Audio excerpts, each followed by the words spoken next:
Hello, welcome back to the Untitled SEO podcast. Now, we don't just talk about SEO, we like to talk about disruption, sustainability, and all of that good stuff. And sometimes I meet somebody who is very much focused on sustainability and disrupting a market. So I've got somebody like that here right now. So, honoured guest, would you like to introduce yourself? Good morning, lovely to chat to you. Hi, I'm Zoe. I am the co-founder of a company called Tern Eco. Tern is a B2B retail tech solution that powers circular retail. So we help brands and retailers systematically recover product for reuse or resale, and in the process, creating new revenue streams, but also driving customer loyalty and lifetime value, and helping save the planet. That's incredibly succinct, Zoe. I think that's very neat and tidy. I think we can tell that you may have said that before. We've been working on that one-liner for a while, yes. It's excellent. Right. So before we kind of dig into kind of the actual mechanics and the ideas behind Tern, can you tell us a little bit about your past? Because there's something I think our listeners would find very interesting with regards to how you got started in e-commerce. Yeah, no problem. So my background has always been in retail, and then in digital retail, starting from my first ever retail job, my first Saturday job, which was working on my uncle's market stall in Brixton Market, selling fabric on a Saturday. Um, but my first job in digital retail came about when I was working at Disney Store, on a separate project, and that project was coming to an end, and they were looking for someone to be their website coordinator for the first Disney Store website. And this was a time when people didn't really shop online. It wasn't e-commerce wasn't a thing. Not everyone had a computer at home, and it was very slow and used dial up. But we did have a computer at home, and I loved the potential of the internet. And so I was like, oh, this sounds really exciting, something I really want to do. What year was this roughly? Early 2000s. Early 2000s. I just remember Yeah. that I had a job at the time as a webmaster, which I Ah. don't think is something that really exists anymore. But it was quite normal that if you had a computer or understood a little bit about the internet, you could get a job as being. I'm not saying you did this. You could get a job. So just hey, you understand the internet. There you go. Have at it. Yeah, So it sounds like obviously absolutely. Disney was a bit deeper than that. Yeah, well, I mean, I think it was very early days for everyone. I mean, it was quite unusual for a brand to have a retail website at that point. But I loved the opportunity and the potential. So I was like, oh, I really want to do this, and applied for the job and got it. And that was, it had me hooked from there on. And from there, I was there for about a year. And then I went on to work for Arcadia Group, and most notably Topshop, where I spent a significant proportion of my career in the digital team there. I mean, when I first started, there were two of us, myself and a digital marketing expert, and I used to have to beg the buyers to give us samples to put on the website because no one really understood what it was or why it was important, and it was a distraction, and it was going to take sales away from physical retail stores. But bit by bit, we worked our magic, and the business grew. And when I left Topshop in 2017, I left a team of 50, and we've done some amazing things in my time there, and super proud of that experience and the team we built and the work that we did. I'd like to think that when I speak to people like you, there'll be kind of kids at universities in the future kind of looking back on case studies with things like this, because as you say, it was if you had to try and convince your suppliers to give you product to take photos of, to put the pictures on the internet. I mean, that sounds obviously completely wild now, but you must have come across some other hurdles that that you possibly couldn't have foreseen. I mean, going from a team of 2 to 50 is amazing enough in its own right. But I mean, how did you manage the expectations of the people who asked you to build this store, for Next, who asked you to kind of do something, or was it just experimental? Uh, there was definitely a lot of experimenting. I mean, a lot of the things that we did during that time were groundbreaking and new, and no one had done them before, and there weren't really processes and in some cases tools to allow us to do it. And we just found a way, really, and that's what was super exciting about it. And that's why I love digital. I mean, it continuously evolves. There's always something new to try, um, something new to learn. But from launching the first, I mean, I remember we launched the first Facebook page for Topshop, and that was something new at that point. Brands didn't really have Facebook pages, and that went on to encompass a number of different social channels. And we launched international sites and had to work through, okay, well, what does internationalization look like? Is it just language? Is it proposition? Is it content? How do we grow the business in other markets that are not as familiar with us to us as the markets that we're currently working in? Yeah, it was great, a really brilliant experience, and excited to still be in the industry, but in a slightly different guise these days as well. But building on that sort of innovation and excitement, and growth opportunities that were there in the first days of digital, but that now I see within sustainability and retail as well. The previous guest that I spoke to on this podcast, a guy called Mark A. Preston, who talks about the mindset of digital marketing and SEO. And I can see, well, my interpretation of what you're saying is that it's spotting opportunities and it's finding novel ways to solve problems. And I think we're still there, especially with SEO. Obviously, I'm coming from an SEO angle. We are still in the Wild West. We are still kind of trying to figure out. And I think it's one of the things that's still exciting, especially when it comes to people who are prepared to try something disruptive. Now, the term disruption in business development has become a little overused, I think. And, some people, it's not disruption if you put a different type of cap on a pen, for example, but it is disruption if you introduce something that can change the way a whole industry thinks about a particular angle. So I'm setting you up here, Zoe, to explain explain the mechanics of what you do at Tern. We had the kind of the pitch when I introduced you, and that's great. It's all very encompassing, but I'm interested in perhaps finding out a little bit more about what inspired you. When did you spot the opportunity to set up Tern? So I think, over the last 5 to 10 years, my understanding and my knowledge and insight into the industry's impact on the environment has grown. And I've become much more aware of potentially the negative sides, I guess, of especially of fast fashion, which is really where most of my retail and digital experience is from. And started to not feel particularly good about it, if I'm honest. Started to think, hang on a second, I don't know that this is where I want to be. I don't really want to be continuing to contribute to this consume mindset, this throwaway mindset, and thinking, how could I potentially use my skills and my experience, but to better effect? And my co-founder, Kate, who I had met at Topshop, we ran the digital team together there. We both went our separate ways after we'd left Topshop, working for other high street retailers. But we'd always stayed in touch. We really enjoyed working together, and we're constantly talking about what that might look like and how we might join forces again. And talking about what we were seeing in the market, and having this same conversation around not feeling great about what we were doing, thinking that there was potentially opportunity to rethink the direction that we moved in, and listening to our customers as well. And sustainability was becoming more important to the customer. They were actively starting to seek out brands that were talking about being more sustainable, more responsible, and offering solutions for it. And at the same time, we could see the rise in secondhand online.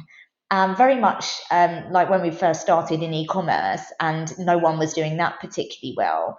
Secondhand online wasn't, and still isn't to some extent, being done very well. And actually, that's originally where we thought we might set our stall out. And we're looking to potentially launch a secondhand marketplace for children's goods, buggies, prams, pushchairs, etc. That people spend a lot of money on, and they hold their value. And there's a big opportunity for it in the secondhand market.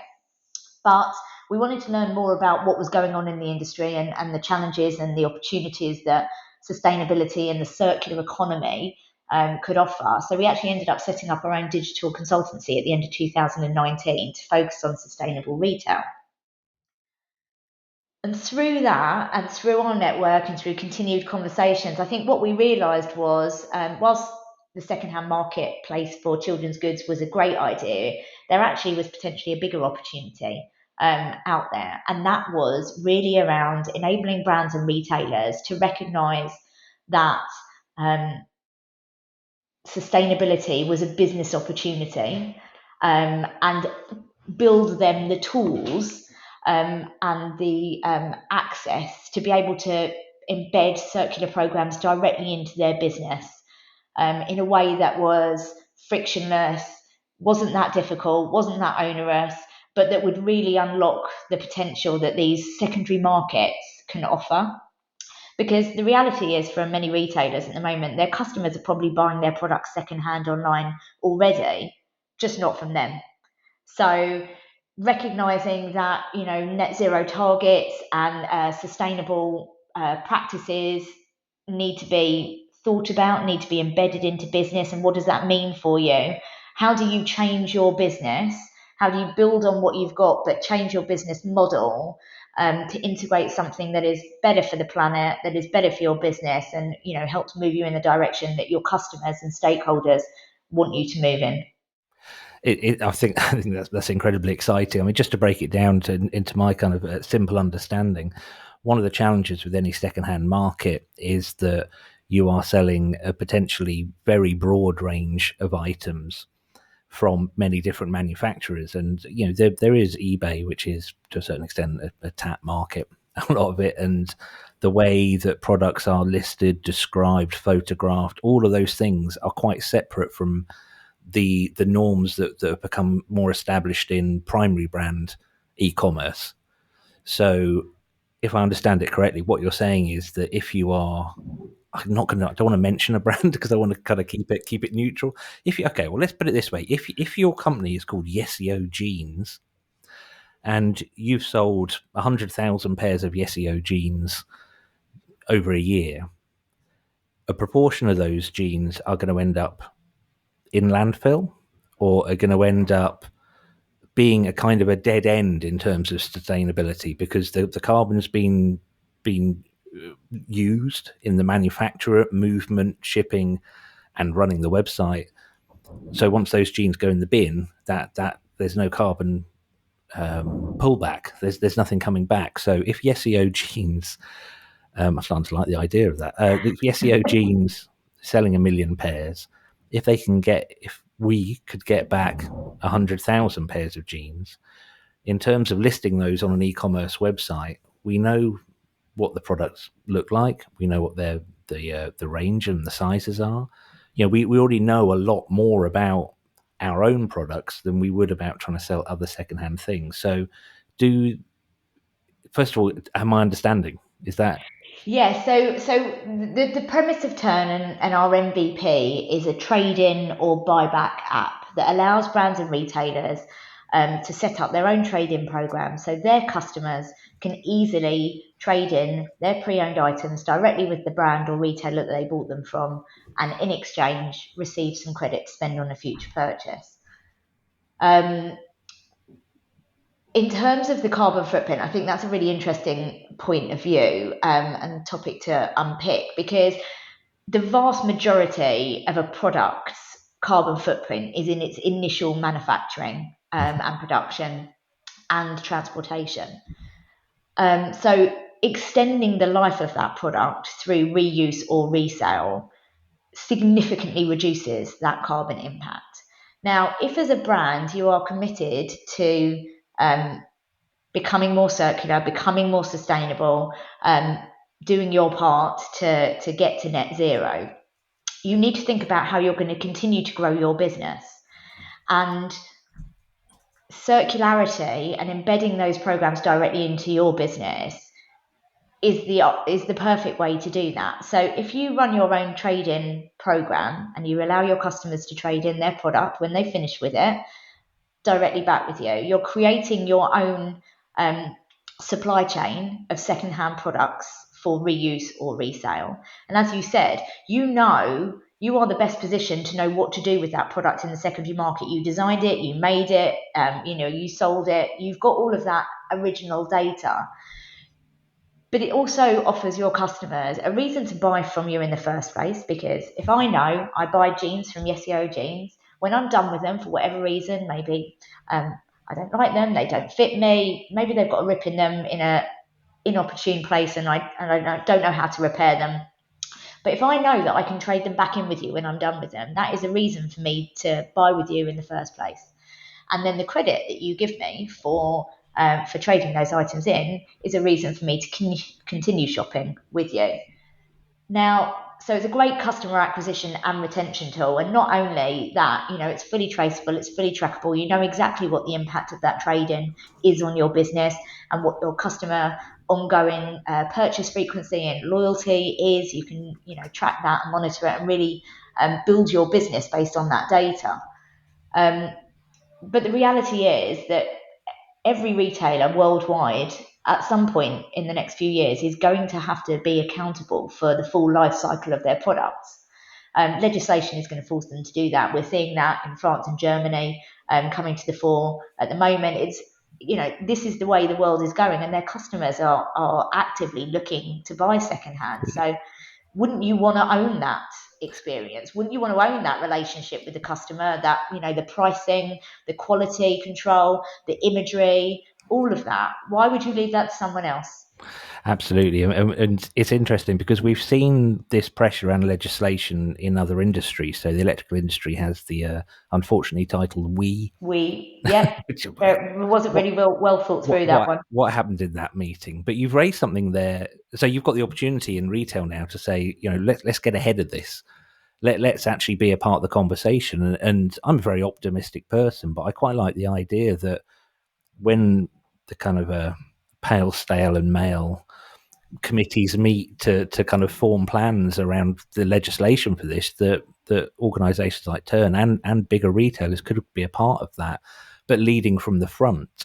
I think in other industries that have had this sort of legislation thrust upon them, they've started off on the back foot and immediately trying to almost ring fence the way they're already acting. But if you're in clothing and retail and you're saying, look, no, we're already doing these things and these are the things we've learned, and I think that bodes a lot more positively for the whole industry, really, for the whole future. Yeah, I mean, look, there's no doubt about it. Change is required, and some vision and foresight of kind of the direction of travel and the opportunity that circularity can deliver is required. Change is hard, and we are trying to make it easy and break down those barriers for retailers to build these programs directly into their business, but also break down the barriers for customers to participate. I think you mentioned eBay. I mean, obviously, there is a huge amount of peer-to-peer resale happening already. We've got eBay, we've got Vinted, we've got Depop, we've got Gumtree, we've got Shpock, all of these places. But not every customer wants to be a seller. You're not guaranteed a sale if you try and sell something on eBay. You also have to go through the process of photographing it, describing it, deciding what you're going to price it at, haggling with potential customers. And at the end of that, you may not even sell it. Or if you do, you might not get what you think is a decent amount for it. So the benefit from offering a brand-led service where I, as a consumer, can just go directly back to the retailer that I bought it from, there is a comfort level and an ease level within that, because I know I can get rid of it responsibly. I know that product's not going to landfill. I'm getting a little bit of credit as a reward for doing so, but I also know I just feel good about what I'm doing, because we've all got stuff in cupboards, wardrobes, lofts, sheds, etc., that we don't want to throw away because that feels wasteful.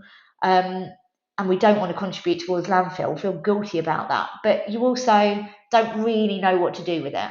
So it either just sits there in cupboards gathering dust and there's no value recapture there for anyone, or more often than not, you sit on it for a while and then you just do end up throwing it away because you just haven't found any easy solutions to help you with that. Or in the case of you talked earlier about children's children's things. Speaking as a parent, you just hope your friends start having children so you can get rid of them. Well, I mean, there's a huge benefit to hand-me-downs. I mean, my kids definitely benefit from that from their older cousins, which is great. But not everyone has that network. It's, seasons change, tastes change. But I think, what we're trying to build is something, and it's not specific to fashion either, although fashion is a massive problem to solve. We're trying to build something that is accessible, that's affordable, that really drives change at scale by making it easy. So How is this the no-brainer solution to stuff that I don't want, need, or use anymore? So mechanically, we can see that from the consumer's perspective, it adds to that brand warmth, that fuzzy feeling about your favorite brands, because we know that if I buy something from these people, there is a route back for it. From brands, I can see the advantage that to a certain extent they get to continue to protect their brand. So we know that sort of premium brands will never allow their own channels to show items that are damaged or not quite perfect. So that there's a sort of protection level there. Mechanically, for the retailers and the manufacturers, is my understanding that you actually have developed, I know you have an app, that does this snap into existing e-commerce things, or is it, how does it work on a mechanical level? Yeah, so our MVP that's live currently is a plug and play trade-in app for Shopify, for Oh, merchants using the Shopify e-commerce platform. Shopify is a great launch platform for us. Obviously, the ambition is bigger. We want to be able to support all of the e-commerce platforms that are out there, and that's already work in progress. But in essence, it's got three elements to it. It's a white label solution. It lives within the retailer's own website, so they're not losing traffic to a third party or to a secondary website. Customers come directly back to them, and there is a trade-in engine, so the customer can either identify from their order history if it exists, or register a product if they got it via another channel, whether that's buying in a physical retail store, maybe they bought it from a wholesale partner, maybe it was gifted. But the customer can select the items that they want to trade in. They see an amount of credit that the retailer is willing to offer them for those items. It's a transparent service, and they know all the way through what they're going to get. Once they've selected the items they want to send back, we've got an integrated logistics solution. So based on the customer's location, we can tell them what are their local drop-off points and carrier services available. And we give them a shipping label in order to send it back. And then once those goods have been received back by the retailer, we automatically trigger credit to the customer on their behalf in the form of a discount code to be used on a future purchase. Now, we are all about the systematic recovery and recapture of product from customers back to the retailer. But the data that we have available to us that we can surface to the retailer can then help facilitate relisting for resale. It can be shared with a third party, if a 3PL warehouse provider, for example, who can receipt those goods and reprocess them on a retailer's behalf. So we are like the enabler, if you want, and the data provider that then allows additional circular programs, whether that's resale, whether that's recycling or donation or upcycling, whatever that next best life for that product is. The product has been recovered, and the data is there to help facilitate those next best life solutions. There's another angle every time, as this conversation goes on. There's another angle to this. The little light bulbs popping off in my head here. So it's ultimately it's very scalable. It's because it's an app, and because you are connecting the dots for people. I can see that it's scalable upwards, kind of quite naturally. I'm quite happy for you not to answer this, but what's the minimum entry? I mean, is this something that potentially could be available for what Americans call mom and pop stores in the future? So it was really, really important to us when we first started this that we built a tool and a solution that was accessible and affordable for retailers of any size. Because I think what we see in the industry, especially a couple of years ago when we first started out, but still remains relatively true to date, is that a vast number of the solutions out there are for big business, for businesses that have big volumes of initial sales, and have the financial and operational capabilities to tap into those services. We wanted to build something that was available to SMEs who make up 95% of the retail landscape. And so it's a plug and play solution. It is a tiered monthly subscription based service, and our entry level is $100 a month. That's amazing. It sounds like I was leading you down that way, but I genuinely didn't know. I was trying to sort of spot where the bottom of the funnel was, as it were. And no, $100 a month for SMEs, that almost makes it a no brainer, especially while we're all looking for legitimate, measurable, real ways to minimise our impact on society and the planet. So, Zoe, this has been really, really interesting. I think I could probably carry on talking to you for ages, but I'm just going to get more and more geeky about that side of it. So, I really appreciate your time today. I mean, is there a core message you'd like to send out there as a nice kind of bookend for this conversation? I think my core message, and the one thing that we want to really get out there, is this is not as hard as you think it is. You can think of a million reasons not to do this, but the benefits far outweigh the negatives. So come talk to us about how easy we can make it for you, because we can get you set up with a trade-in and resale program really, really quickly, and you can start to see the benefits to your business pretty swiftly.